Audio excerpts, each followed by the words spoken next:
Hello student, ये हमारा chapter 2 अर्थशास्त्र और आज चैप्टर 2 का फर्स्ट पार्ट है और हम इसमें पढ़ेंगे व्यष्टि अर्थशास्त्र। तो जैसा कि मैं आप लोगों को बता दूं कि व्यष्टि अर्थशास्त्र हमारा चैप्टर 2 आ रहा है, जबकि आप किसी भी बुक में देखोगे तो व्यष्टि अर्थशास्त्र और अर्थशास्त्र क्या होता है, ये किसी भी बुक में देखोगे तो ये चैप्टर नंबर 1 मिलेगा, राइट।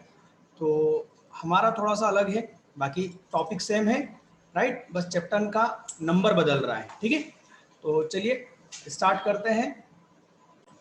तो सबसे पहले बात आती है अर्थशास्त्र क्या है। देखो बेटा, ये चैप्टर 1 बुक में है, पर हमने इसको 2 क्यों लिया है इसका मतलब अब आपको समझ में आएगा। अर्थशास्त्र का मतलब होता है कि आर्थिक गतिविधियों का अध्ययन करना। अब आर्थिक गतिविधि क्या होती है, ये आपने पहले वाले चैप्टर में देख लिया, जो हमारा पहला चैप्टर है, राइट, है ना, जिसमें हमने देखा था उपभोग, विनिमय, राइट, ये सब क्या थी, आर्थिक गतिविधियां थी।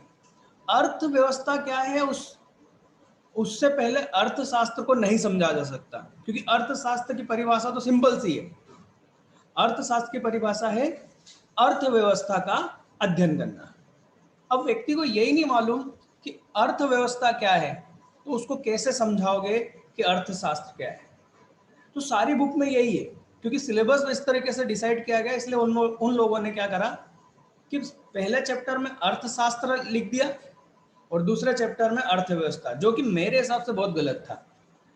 पहले अर्थव्यवस्था समझाना होगा, फिर जाके हम अर्थशास्त्र समझेंगे। तो अर्थशास्त्र सिंपल सी बात है, क्या, अर्थव्यवस्था का अध्ययन करना। अब जैसे ही मैंने आपको ये बोला ना, तो आपके दिमाग में वो सारी बातें आ गई कि वो 4 गतिविधियों का हमको क्या करना है, अध्ययन करना है। हम यदि अध्ययन कर रहे हैं, उनके बारे में जान रहे हैं, है ना, कुछ चीज पता कर रहे हैं, तो हम क्या कर रहे हैं, हम अर्थशास्त्र में, ठीक। तो चलिए यहाँ पर बहुत ही कम शब्दों में अपन इसको खत्म करते हैं। अर्थशास्त्र क्या है, परिभाषित कीजिए। अर्थशास्त्र का संबंध आर्थिक मुद्दों या समस्याओं के अध्ययन से है। किसके, आर्थिक मुद्दों के, है ना, और समस्याएं। तो आर्थिक समस्या क्या है, ये हमने फर्स्ट चैप्टर में देख लिया। आर्थिक समस्या क्या है, चुनाव की समस्या है।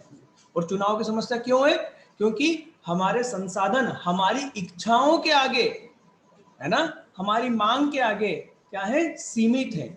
और संसाधन सीमित होने के साथ साथ क्या है, वैकल्पिक है। इस वजह से हमें किससे गुजरना पड़ता है, चुनाव की समस्या से। और ये चुनाव की समस्या ही क्या है, आर्थिक समस्या है। अब जरा सोच के देखो, जरा 2 मिनट सोच के देखना, यहाँ पर यदि एकदम से ये पढ़ाया जाए, बच्चे को ये समझाया ही नहीं गया है, तो उसको क्या समझ में आएगा कि क्या आर्थिक मुद्दा और क्या आर्थिक समस्या है। बच्चा अभी बस मान लेता है कि हाँ कुछ होगा आर्थिक समस्या या कुछ होगी आर्थिक मुद्दा, उसका अध्ययन करना है। पर अब मेरे ख्याल से ज्यादा अच्छे से आपको समझ में आ रहा होगा कि यहाँ पर हम किस चीज का अध्ययन करने वाले हैं, राइट। चलिए, जो इस तथ्य के कारण उत्पन्न होते हैं कि संसाधन हमारी आवश्यकताओं के संबंध में दुर्लभ है। दुर्लभ है का मतलब वही है जिन्हें हम दोबारा प्राप्त नहीं कर सकते, है ना, खत्म होते जाते हैं, है ना, या जिनकी कमी है, किसके आगे, हमारी मांग के आगे, ठीक। और क्या है, वैकल्पिक उपयोग है। अर्थशास्त्र इस तरह से दुर्लभ संसाधनों के तर्क संगत, क्या बोला, तर्क संगत, तर्क संगत मतलब लॉजिकल, है ना, लॉजिकल अध्ययन करता है। उसका इस तरीके से प्रबंधन करना संसाधनों का कि उसका दुरुपयोग ना हो, ना वो वेस्ट हो, है ना, बर्बाद भी नहीं होना चाहिए, ना उसका अधिकतम उपयोग होना चाहिए। क्योंकि अधिकतम उपयोग का मतलब होता है कि जैसे आपने एक बाइक है, उसको आप 100 की स्पीड में चला रहे हो, अधिकतम, है ना, बहुत सालों तक, बहुत सालों के 6 महीने चला लो उसको 100 की स्पीड में, इंजन खुल जाएगा, उसका खुल जाएगा मतलब कि खराब हो जाएगा, है ना। तो ये क्या हुआ, अधिकतम उपयोग। पर बाइक में जहां पर एक मीटर में एक इकोनॉमी लिखा होता है, यदि आप गाड़ी उसमें चलाओगे तो गाड़ी सालों साल चलेगी। मेरे भैया तो 15 साल से चला रहे हैं, चलती है और बढ़िया चल रही है। क्यों, क्योंकि उन्होंने हमेशा उसको सही उपयोग करा, तर्क संगत सही तरीके से उपयोग करा। बात समझ में आई। चलिए, जिससे हमारा आर्थिक कल्याण अधिकतम हो। हम आर्थिक कल्याण अधिकतम करना चाहते हैं, संसाधन का अधिकतम उपयोग नहीं करना चाहते। ठीक है, चलिए, इस प्रकार अर्थशास्त्र कमी की पृष्ठभूमि में चुनाव के बारे में। अभी कमी की पृष्ठभूमि का मतलब यह है, नीचे नोट दिया हुआ है, कमी शब्दों को समझाया गया है। कमी एक ऐसी स्थिति है जब एक वस्तु की मांग इसकी आपूर्ति से अधिक हो। कहने का मतलब ये है, आपने सुना होगा कि प्याज का भाव बढ़ गया है क्योंकि सप्लाई नहीं हो रहा है, आपूर्ति नहीं हो रही है, आपूर्ति में कमी है और डिमांड ज़्यादा है, मांग ज़्यादा है। ये तो हमको पूरे ये जो व्यष्टि अर्थशास्त्र है इसमें हमको यही पढ़ना है। ठीक है, तो ज़्यादा टेंशन नहीं लेना यदि मांग और आपूर्ति का मतलब नहीं समझ में आ रहा हो तो, ये तो नेक्स्ट चैप्टर है। तो यहाँ पर कमी शब्द को यहाँ पर समझना था। एक्चुअल में इसको इंग्लिश में स्केर्स नेचर बोलते हैं, मतलब कि जो चीज कम हो, पर वो कम नहीं होती है, हमारी इच्छाएं ज्यादा हैं इस वजह से वो कम है, और हमारी इच्छाएं क्या है, अनंत है। इसलिए कोई सी भी चीज भले से प्रचुर मात्रा में हो फिर भी वो हमारे सामने क्या हो जाएगी, कम हो जाएगी। ये वो बात कही है। ठीक है, चलिए, अर्थशास्त्र की प्रकृति, वास्तविक और आदर्श। मतलब कि अर्थशास्त्र जब हम अध्ययन करते हैं तो उसके दो प्रकृति में बांटा गया हमको, एक वास्तविक अर्थशास्त्र और एक आदर्श। वास्तविक का मतलब होता है जब हम किसी वास्तविक चीज के बारे में बोलते हैं। जैसे हमारे देश की अर्थव्यवस्था 7.2% से वृद्धि कर रही है, ये वास्तव में हुआ है, इसमें कोई कल्पना नहीं है, जो सच है वो बोला गया है। ठीक, जबकि आदर्श क्या होता है, आदर्श हमेशा वास्तविक नहीं होता। वो क्या बोला जाता है, अरे ऐसा होता तो अच्छा होता, हमारी अर्थव्यवस्था को 7.2 की बजाय 8.2 होना चाहिए था। ज्ञान बांटता है ना। तुम्हारे नंबर, तुम्हारे अंदर आदर्श नाम की चीज है कि नहीं, ये वो है संस्कार ये वो है ना, जो कि नहीं होता है। होता जो है वो क्या है, वास्तविक। जैसे कि हम एक सिंपल से एग्जांपल से लेते हैं बेटा, हम लोग मैच देखते हैं, राइट। धोनी ने खेला, प्लेट करा है ना, तो हम, या फिर धोनी आउट हो गया तो हम क्या बोलते हैं, अरे यार इस बॉल को है ना ऐसा खेलना था यार, तो ये 6 जाता, हाँ या ना। ये जब हम बोल रहे हैं ना तो हम काय की बात कर रहे हैं, आदर्श बातें कर रहे हैं, और ऐसा होना था तो ऐसा होता, हाँ या ना। जबकि सत्य क्या है, धोनी आउट हो चुका है।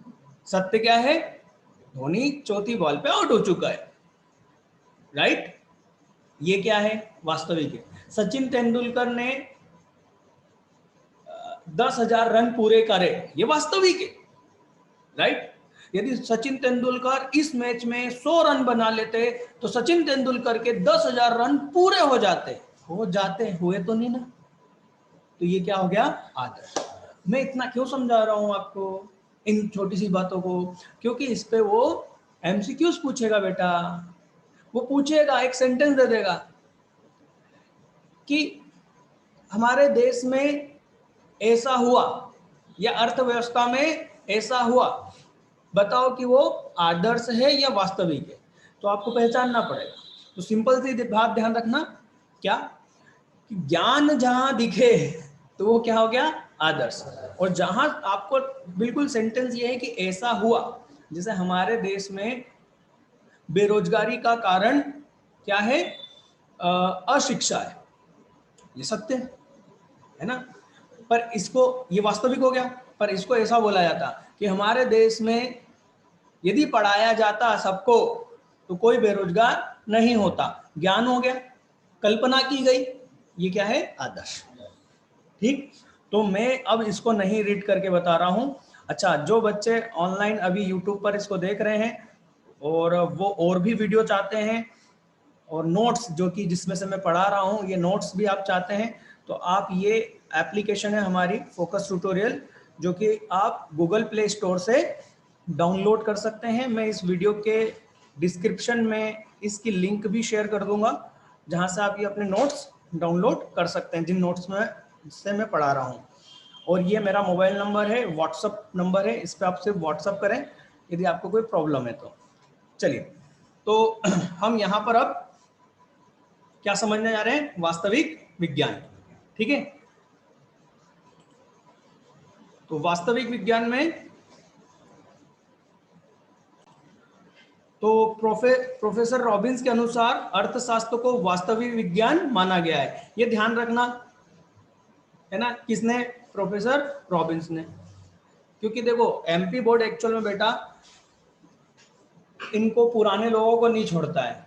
सीबीएसई में ऐसा कोई नहीं पूछा जाएगा कि ये किसने बोला था। सीबीएसई में तो पूछा जाता है क्या है, आपको समझ में आया कि नहीं।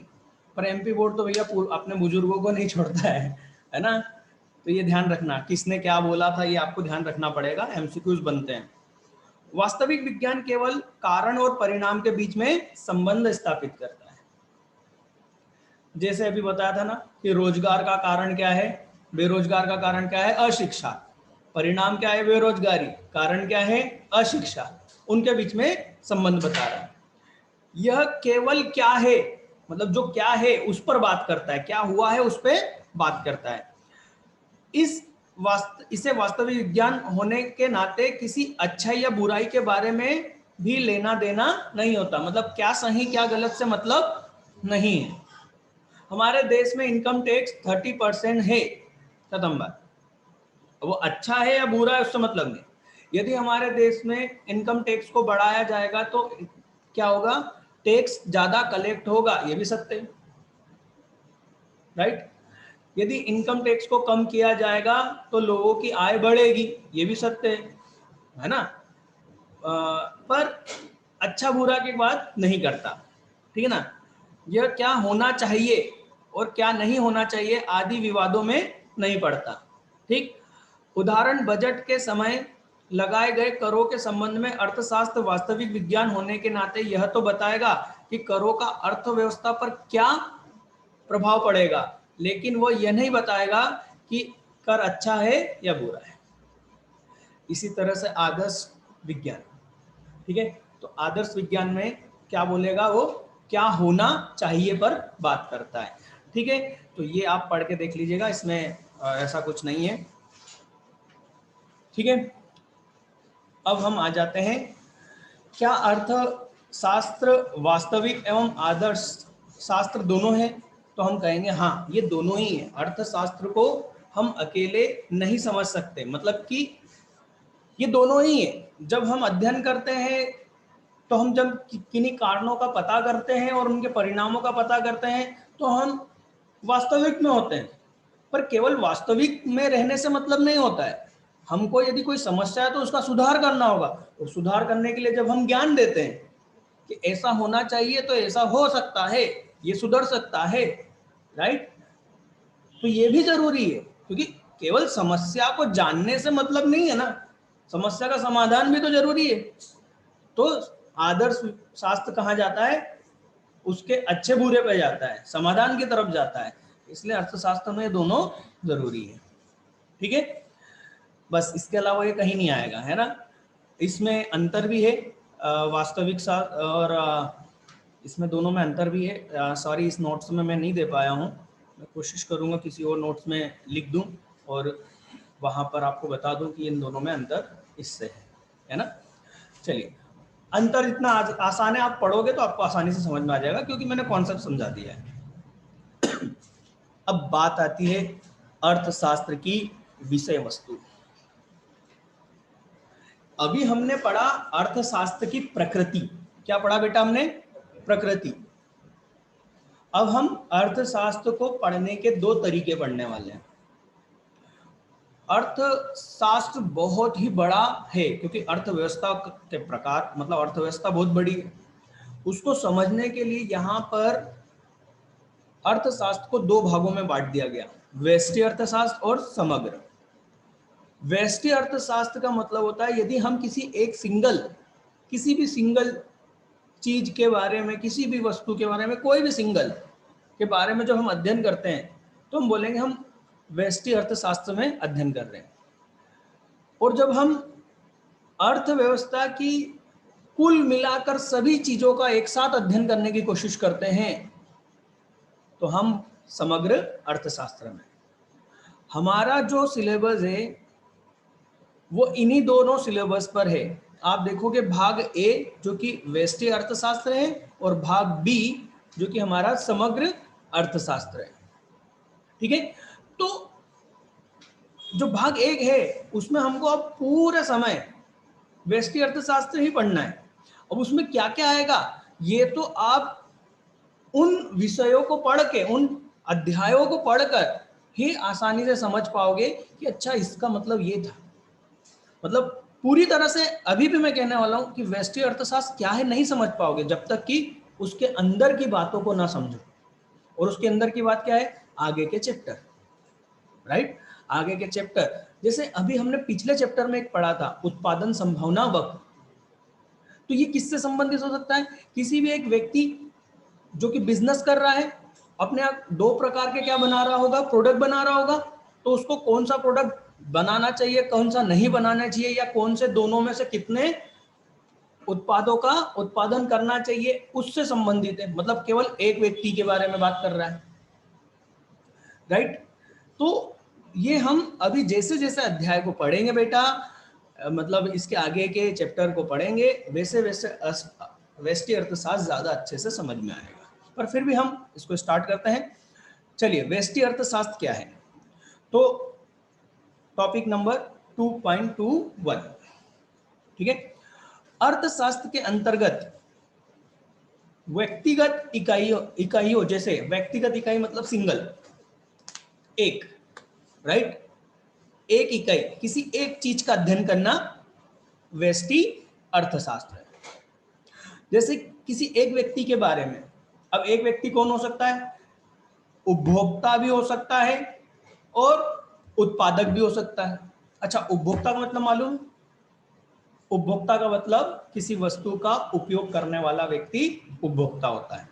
ग्राहक और उपभोक्ता में अंतर मालूम है, ध्यान से सुनना है ना, क्योंकि ये बहुत जरूरी है, आगे बहुत बार ही आएगा। ग्राहक वो होता है जो उस वस्तु को क्रय करता है, खरीदता है, जबकि उपभोक्ता वो होता है जो उसका उपयोग करता है।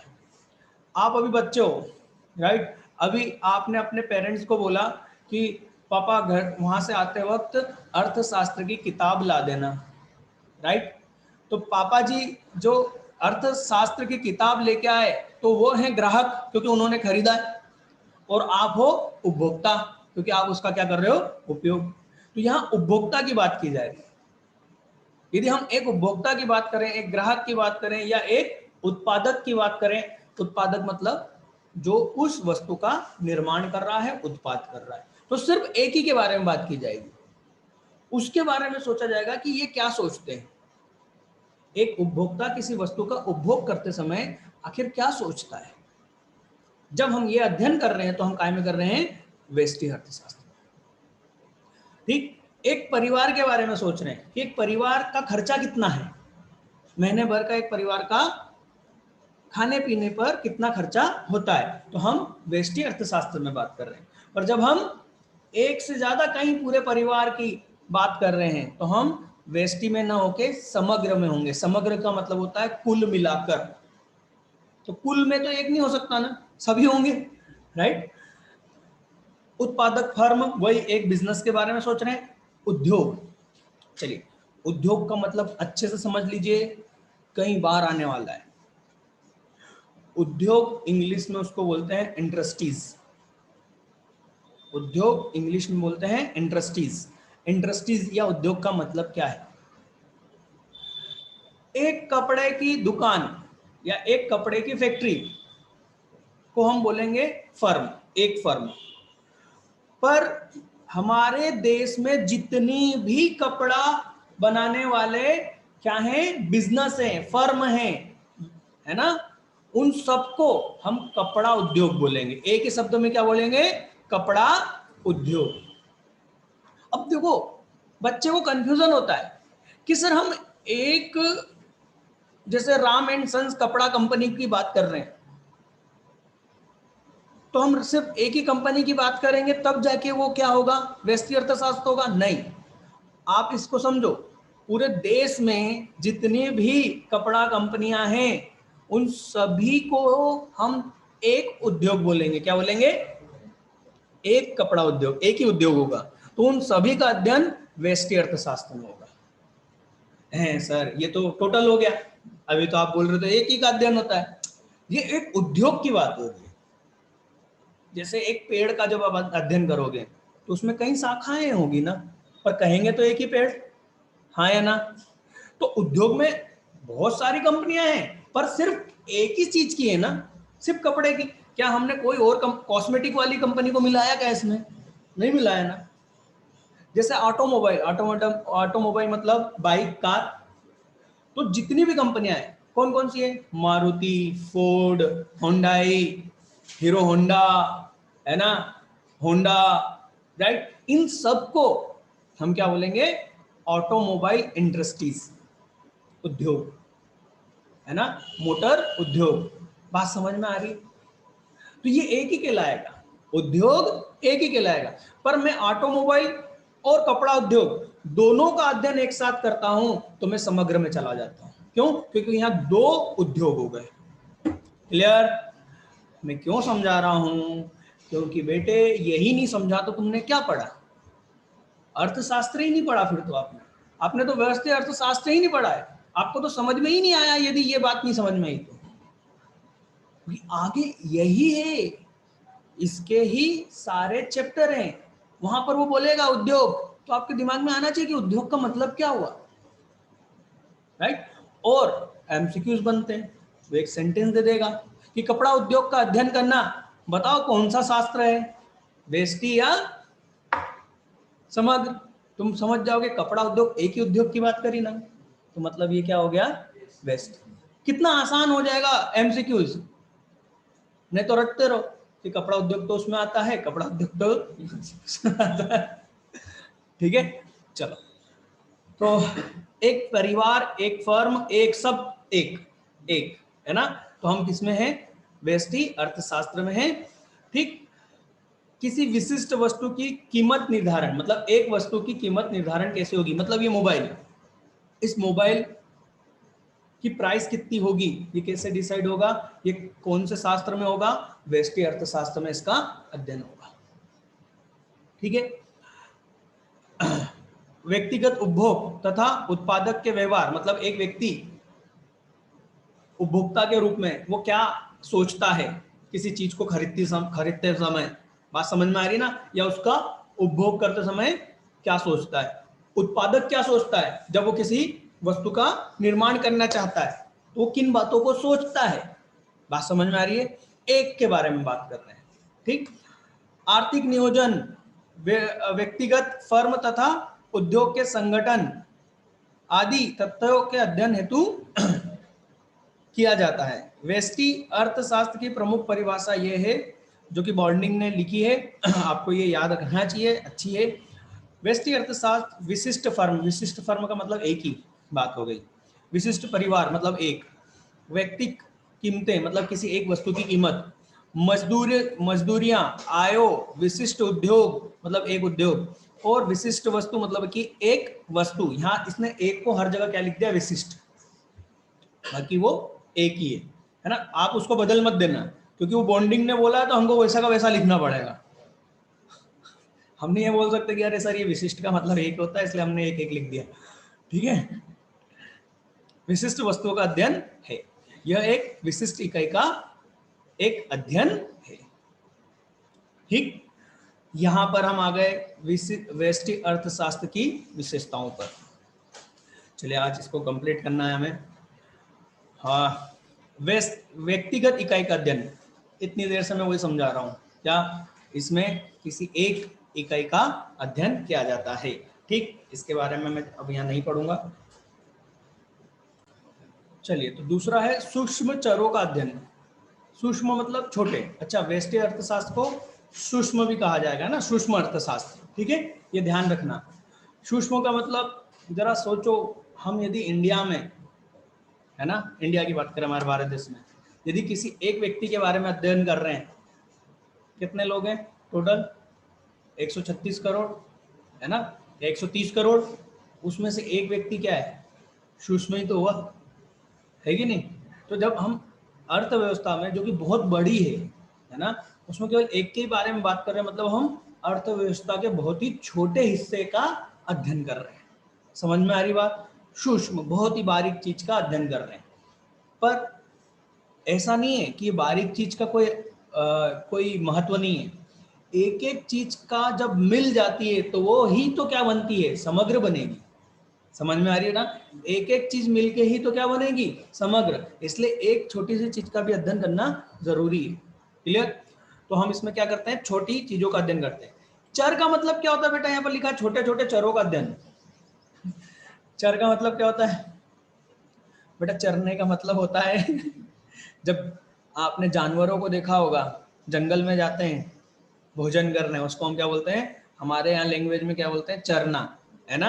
अपने इधर तो ये बोलते हैं, बाकी के बेटा एमपी बोर्ड में बेटा जबलपुर वाले या ग्वालियर वाले या टीकमगढ़ वाले बच्चे देख रहे हैं तो ये बताना कि जब आपके यहाँ जानवर, जैसे आपके बैल गाय, यदि उनको भोजन के लिए जंगल में घुमाते हैं तो उसको क्या बोलते हैं? हमारे यहाँ तो उसको क्या बोलते हैं, चराने जा रहे हैं, राइट? तो मैं उसी के हिसाब से एग्जांपल दे रहा हूँ। जानवर एक जगह टिकता है क्या? जब वो चरता है तो वो घूमता रहता है कि नहीं? तो कहने का मतलब यही है कि ऐसी चीजें जिसका मान क्या हो, बदलता रहे, टिके नहीं एक जगह, उसको क्या बोलते हैं, चर। जैसे हमारी उम्र रोज बदल रही है, हमारी उम्र रोज बदल रही है बेटा, हमारी हाइट बढ़ते जाते हैं तो बदल रही है, राइट? किसी वस्तु की कीमत रोज बदल रही है तो वो क्या है, चर है, उसकी मूल्य क्या है, चर है, क्योंकि रोज बदल रहा है। तो जिसका मान बदल जाता है, जिसका मान बदल जाता है, उस चीज को हम चर बोलते हैं। अब याद रखेगा ना कैसे? क्योंकि वो हमारा बेल चरते चरते कहाँ चला गया, एक स्थान से दूसरे स्थान चला गया, चर हो गया वो। क्लियर? बच्चों जो जबलपुर और बाकी दूसरी जगह से हैं वो जरूर कमेंट करना कि उनके यहाँ क्या चलता है। चलिए, तो इन चरों का प्रभाव इतना कम होता है कि इनके परिवर्तन का प्रभाव संपूर्ण अर्थव्यवस्था पे नहीं पड़ता। याद रखना, एक चीज का प्रभाव नहीं पड़ता, पर ये सब जब मिल जाती है तो यही समग्र होती है और इसी का प्रभाव होता है। मैं जाके मार्केट में बोलूं कि इस चीज का भाव कम करो, मैं इतना खरीदूंगा, तो मेरे एक के व्यक्ति का डिमांड करने से कोई फर्क नहीं पड़ता, है ना? चलो, कीमत पर देखो, पर सब लोग मिल जाएं तो उसका बहुत असर होता है। जैसे कि आंदोलन जब आप देखते हो कि एक व्यक्ति का कोई फर्क नहीं पड़ता, पर जब सब लोग मिलकर किसी चीज की मांग करते हैं या आंदोलन करते हैं तो उसका प्रभाव पड़ता है, सरकार सुनती है, राइट? ये बिल्कुल वैसा ही है कि एक व्यक्ति का कोई नहीं सुनेगा, पर एक एक व्यक्ति यदि मिल जाए तो वो क्या हो जाता है, समग्र हो जाता है। कीमत सिद्धांत। कीमत सिद्धांत का मतलब सीधा सा है, व्यष्टि अर्थशास्त्र को कीमत सिद्धांत अथवा मूल सिद्धांत के नाम से भी जाना जाता है। ये ध्यान रखना, अंडरलाइन कर लेना, ठीक है? इसमें हम क्या करते हैं, मांग और पूर्ति की घटनाओं का अध्ययन करते हैं। हम हमारे अगले चैप्टर वही है, मांग और पूर्ति, उसका अध्ययन करेंगे, हम समझेंगे क्या होता है, ठीक है? यहाँ पर मैं ज्यादा बात नहीं करूंगा क्योंकि ये इतना समझ में अभी नहीं आएगा। आगे के चैप्टर पढ़ोगे जब इसका एक एक शब्द समझ में आएगा, ठीक है? आगे देखते हैं। पूर्ण रोजगार की मान्यता। यस, व्यष्टि अर्थशास्त्र ये मान के चलता है कि कुछ भी बेकार नहीं है, सबको काम है, कोई भी बेरोजगार नहीं है। मतलब यहां सिर्फ मानव से संबंध नहीं रखता है कि मानव सभी लोगों को क्या है, काम मिला हुआ है। ये मानव और संसाधन, मानव के अलावा जो संसाधन है, ये उन सभी को क्या मानता है, ये सभी क्या है, काम से लगे हुए हैं, कोई भी बेकार नहीं है। यही इसकी सबसे बड़ा दोष है व्यष्टि अर्थशास्त्र का, कि ऐसा संभव नहीं है, ये सिर्फ एक कल्पना है, ऐसा नहीं हो सकता। पर इसकी विशेषता में है कि भैया वो ऐसा मान के चलता है। क्लियर? महत्व, चलिए हम नेक्स्ट वीडियो में देखेंगे अर्थशास्त्र का महत्व और अर्थशास्त्र की सीमाएं। ये हम अगले वीडियो में देखेंगे, अगली क्लास में देखेंगे, और फिर उसके बाद में हम चालू करेंगे समष्टि अर्थशास्त्र। ठीक है, काफ़ी बड़ा बात है, महत्व को भी समझाना जरूरी है अच्छे से डिटेल में, लिमिट को भी, सीमाओं को भी अच्छे से डिटेल में समझाना है, इसलिए पूरा कम से कम 30 मिनट हमें लगेंगे, जो कि हम नेक्स्ट वीडियो में देखेंगे। ठीक है, तो आज के लिए बेटा इतना ही, मिलते हैं नेक्स्ट वीडियो में।